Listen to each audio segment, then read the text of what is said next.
muito que um dia as pessoas tivessem essa consciência do trabalho duro que é tirar um animal das ruas, fazer todo o trabalho que a gente faz de socialização, de castração, de vacinação, para depois entregar ele bonitinho, para mudar a vida dessa pessoa.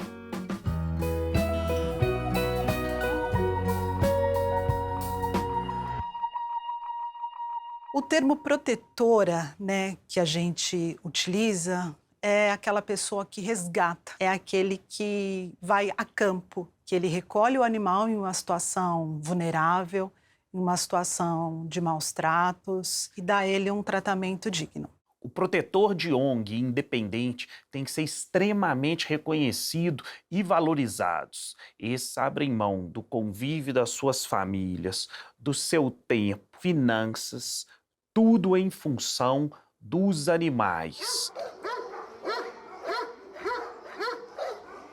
Nesses 6 anos que eu fiquei enquanto delegado de polícia, eu já vi muitas coisas chocantes. Na causa animal é pior. Todo dia eram pelo menos umas 10 ligações e ter que repetir as mesmas coisas e ver que a situação não muda. Entra ano, passa ano, tem muitas pessoas querendo abandonar os animais. Então parece que a sociedade como um todo não está melhorando. Se você ficar somatizando isso na sua cabeça, você acaba pirando de verdade. Como acontece, infelizmente acontece. Nós temos vários protetores que enfrentam problemas psicológicos, psiquiátricos, por conta da dificuldade do dia a dia.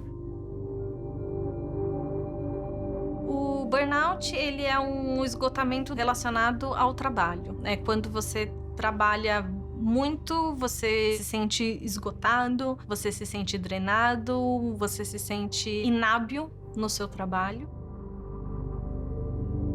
A fadiga por compaixão é um tipo específico de burnout. O conceito foi criado nos anos 70 ao observar pessoas que recebiam refugiados e que muitas vezes elas não tinham como dar ali uma solução. Normalmente é ligado a profissões de pessoas que cuidam ou de outras pessoas, enfermeiros, psicólogos, professores, ou que cuidam de animais, como veterinários, protetores de animais. A gente pega muito animal atropelado, politrauma, com tumores, com bicheiras, mas a gente pega, infelizmente, muita crueldade humana, que são as pauladas, que são os atropelamentos propositais, que são as rinhas, que são de tudo, né? Isso tira meu sono, a minha mulher já sabe quando eu chego em casa, ela sabe que eu não vou dormir, ela sabe que eu estou cansado, ela sabe que eu estou irritado, a imagem fica passando dia e noite na minha cabeça. Então eles são muito suscetíveis a burnout e fadiga por compaixão. Eles trabalham muitas horas, eles lidam com os animais que estão doentes e as pessoas em crise. Então as pessoas chegam, fazem muitas demandas, cobram desconto, que faça de graça, que tem que fazer por amor, isso. Então é muita cobrança e exigência. Então é uma questão de saúde importante. Esse despertar de que tem algo errado acontecendo, ele ocorre quando a gente já está numa situação muito crítica. Geralmente, quando você já está numa situação financeira de miséria, por muitas vezes doente psicologicamente, doente fisicamente, e diante daquele cenário de tantos animais que você possui, é muito difícil sair disso. Eu sou protetora e ativista pelo direito dos animais há cerca de 11 anos. Eu tinha uma vida normal, como qualquer pessoa, retornando da faculdade, escutei 2 casas ao meu lado, um cachorro chorando, e percebi que aquilo já estava ocorrendo há alguns dias, fui me informar e aí eu fiquei sabendo que o inquilino tinha se mudado e deixado o animal para trás. E aquilo foi me dando uma agonia e eu já tinha alguns animais na minha casa, não tinha espaço, era um animal de porte grande. E aí eu fui buscar ajuda, né? Eu não tinha muito entrosamento com a questão de ONGs e protetores, eu não conhecia esse universo, eu não sabia o que era o universo da proteção animal. Aos poucos eu fui me inteirando dos assuntos, fui entendendo melhor o que acontece desse cenário. Quando eu percebi, minha casa já estava lotada de animais, muitos animais. Depois que a gente entra, a gente perde um pouco a noção, porque a gente vai muito pelo coração. As pessoas, né, sabem que você faz esse trabalho, então a pessoa chega, olha, eu tô com um animal, acabei de encontrar um animal nessa situação. A consciência não permite que a gente diga não, então a gente acredita sempre que a gente pode mais um, sem a ajuda do governo, porque o governo não tem nenhuma participação de ajuda para nós protetores independentes. A gente vai fazendo aquilo que pode. Então, tudo que a gente tem, ou a gente vende, ou a gente deixa de comprar as coisas para dentro de casa, a gente deixa de cuidar da nossa saúde, a gente deixa de cuidar da nossa aparência, a gente deixa de cuidar dos nossos familiares, a gente esquece que a gente é ser humano, que a gente precisa ter um bem-estar também para continuar bem, para poder cuidar desses seres. Sou formada, sou pós-graduada, sempre trabalhei em grandes empresas. Durante, às vezes, o horário de trabalho, me ligavam, me dizendo que tinha um animal precisando de ajuda. Por muitas vezes eu inventava uma desculpa, ou eu faltava no trabalho, eu saía mais cedo. Eu me envolvi em muitos casos que era necessária a intervenção da polícia, processos. E isso vai vindo à tona na empresa. A sua imagem vai ficando um pouco distorcida. A minha vida profissional acabou. Eu tive uma situação pessoal da doença da minha mãe. Ela ficou internada por um bom tempo e eu percebi que eu não tinha tempo para ficar com a minha mãe.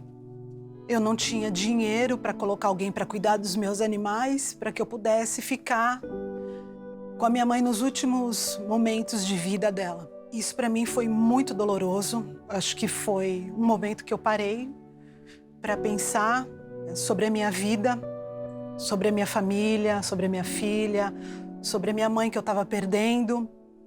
E eu lembro de um momento que ela já estava no semi-intensivo e eu queria ter passado aquela noite com ela. E eu não tinha ninguém para ficar com os meus animais. E eles inocentes, né? Se eu não tivesse ali para dar água, para dar comida, para limpar. São crianças, são bebês. Aquele dia eu não pude ficar com a minha mãe. E aí eu percebi que eu precisava repensar algumas questões. Não só eu, mas centenas de protetores passam pela mesma situação, mas eu acredito que o que eu passei pode servir de reflexão para outros protetores que possam estar passando pela mesma necessidade. Porque quando vem a situação difícil, você está naquele mar de problemas, com muitas vidas que dependem de você, é muito difícil. Desde que aconteceu esse fato com a minha mãe, fui reduzindo a quantidade de resgates, já tive mais de 30, mais de 40.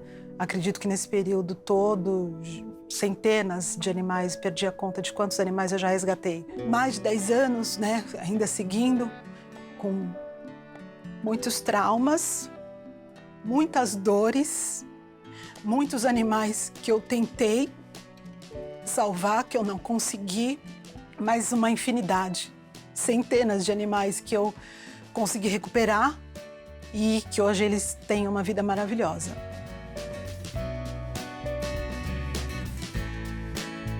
Protetor é uma entrega. Esse tem que ser extremamente valorizado, que ele faz o papel que o poder público deveria fazer de forma completamente altruísta. A causa animal, ela move, ela inspira, e aí você começa a resgatar, cuidar e vai doando os gatos e eles começam a sair da rua e isso vai te trazendo motivação. Depois a gente recebe os depoimentos das pessoas contando: Frederico entrou na minha vida e hoje é a minha alegria.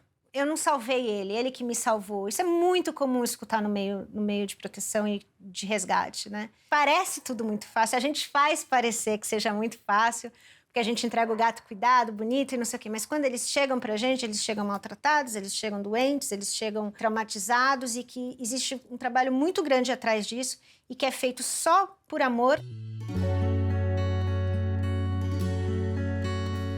Eu tenho cachorro desde criança. Depois adulta eu tive 2 gatas. E aí conheci o meu marido, Pedro, que já tinha vários gatos e cachorros. E a gente juntou os gatos, os nossos animais. E a família ainda continuou crescendo depois disso e já faz alguns anos que a gente tem uma turma aqui grande.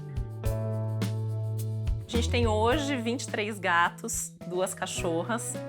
Praticamente todos os nossos bichos são adotados. A gente tem uma logística assim até meio complicada, né? Tem um quintal na frente da casa onde vivem as cachorras e a gente tem os gatos que vivem dentro da casa. todo dia antes de dormir. E sempre que a gente vai sair, a gente faz a contagem dos gatos. Então a gente quer ter certeza que ninguém ficou no quintal ou que ninguém está escondido dentro de algum armário ou gaveta, porque gato é danado para se esconder nos lugares mais malucos e às vezes eles entram em lugares que eles não conseguem sair. Então a gente não dorme e a gente não sai de casa sem ter certeza que está todo mundo em segurança.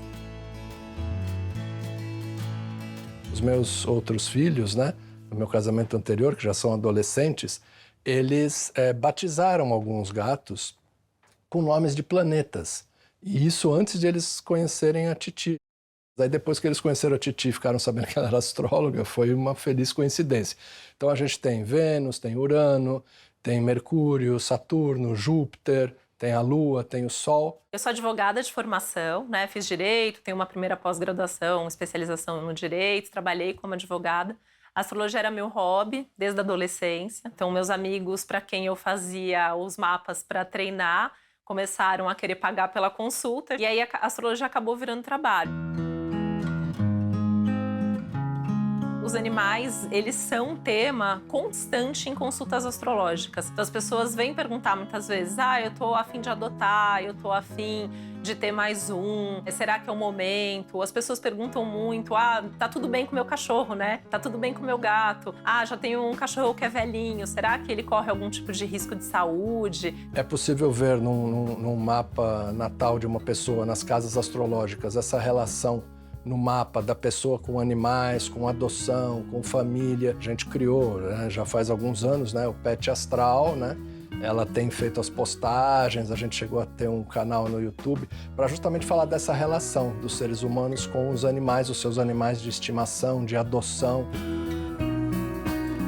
Pessoas dizem, né, assim, que os animais, eles captam, principalmente os gatos, né, eles têm essa história deles captarem as energias. Uma coisa que eu sinto muito, assim, quando a gente não tá bem, eles ficam perto da gente.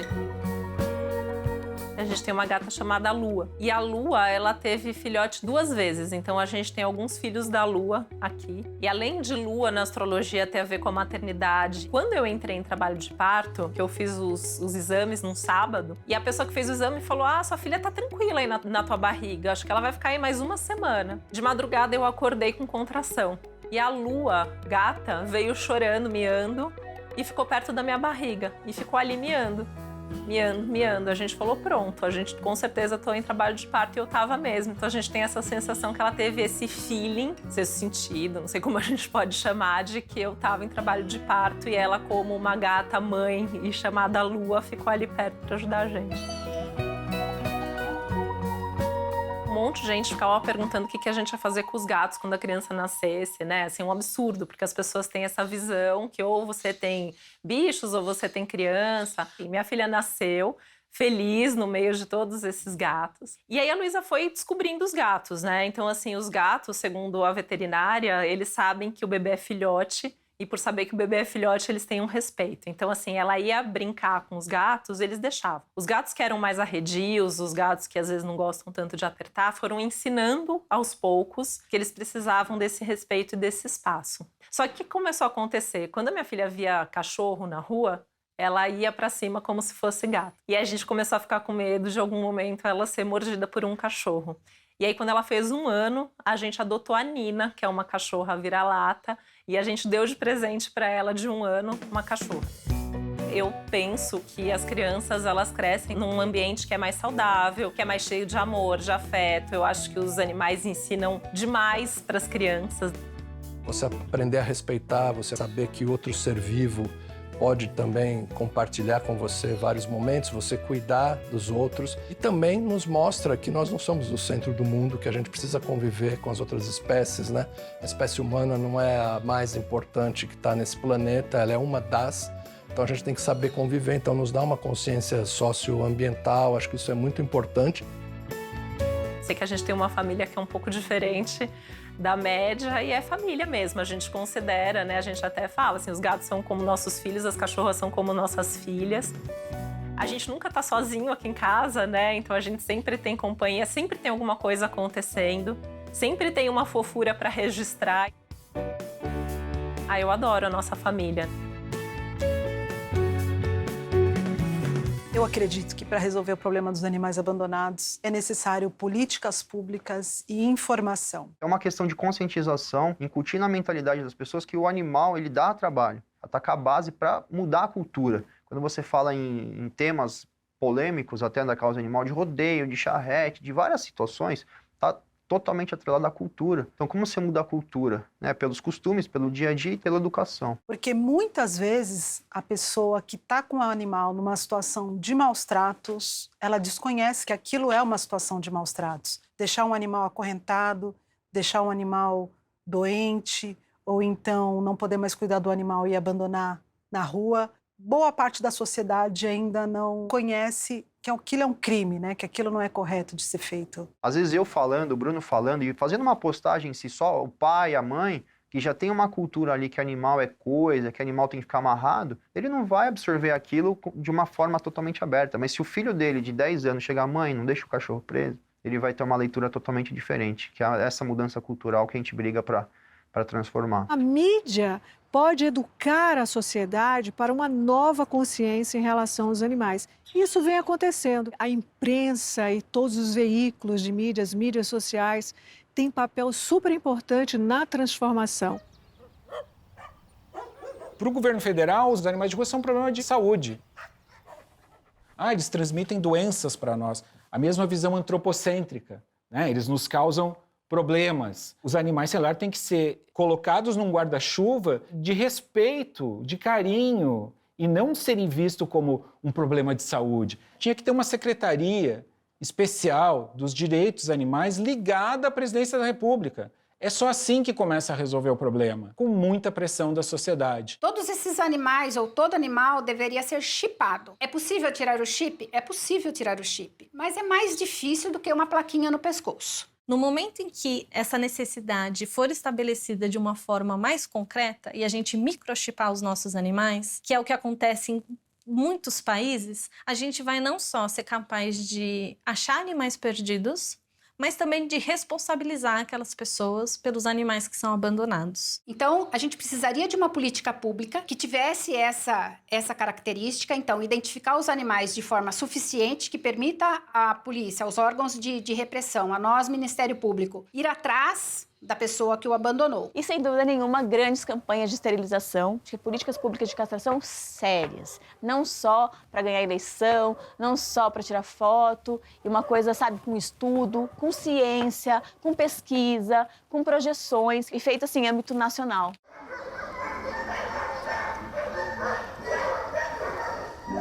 Eu acredito na evolução da causa animal. Eu acredito que nós já tivemos grandes avanços. Tenho muita esperança que as pessoas tenham um novo olhar, que as pessoas enxerguem os animais como seres de direito, seres que precisam de amor, que sentem o mesmo que a gente. Porque os animais não têm voz, os animais não têm direitos, os animais não votam. Quem tem que ajudar os animais somos nós, porque eles precisam ser amados, ser respeitados, porque eles têm dor, eles sentem frio, eles sentem medo. Eu acredito num trabalho transformador, social, fundamental para que as próximas gerações enxerguem a necessidade de tratar bem os animais para que a gente tenha uma saúde do planeta. Você não tem como separar a relação homem, animal e meio ambiente. Essa é a definição da saúde única. Tá tudo ligado. Tira as abelhas do planeta. Você não vai ter mais comida. Continua jogando agrotóxico no planeta. Você não vai ter mais abelha. O respeito que você tem por um cão, por um gato, por um passarinho, é o mesmo respeito que você tem que ter por tudo que a gente vai deixar para as próximas gerações. A partir do momento que a gente consegue se colocar no lugar daquele animal que está na fila do abate ou daquele animal que está jogado numa calçada doente, e a gente tem essa percepção de entender que aquilo é errado, de que a gente, de alguma forma, a gente pode colaborar, a gente vai ter um grande avanço como humanidade. Eu tenho muita esperança. A gente precisa mudar o paradigma. A gente precisa desconstruir essa dinâmica que está muito falha, em termos estruturais, em termos técnicos, em termos psicológicos, em termos de tudo. A gente precisa desconstruir isso e construir uma nova estrutura em que tanto a meta, quanto a consequência, quanto o motor seja ajudar os animais que vivem em situação de rua. A gente realmente queria salvar o mundo. Eu todos os dias acordo querendo salvar o mundo. Infelizmente não dá, mas dá pra gente salvar cada animal e cada animal realmente faz toda a diferença no mundo.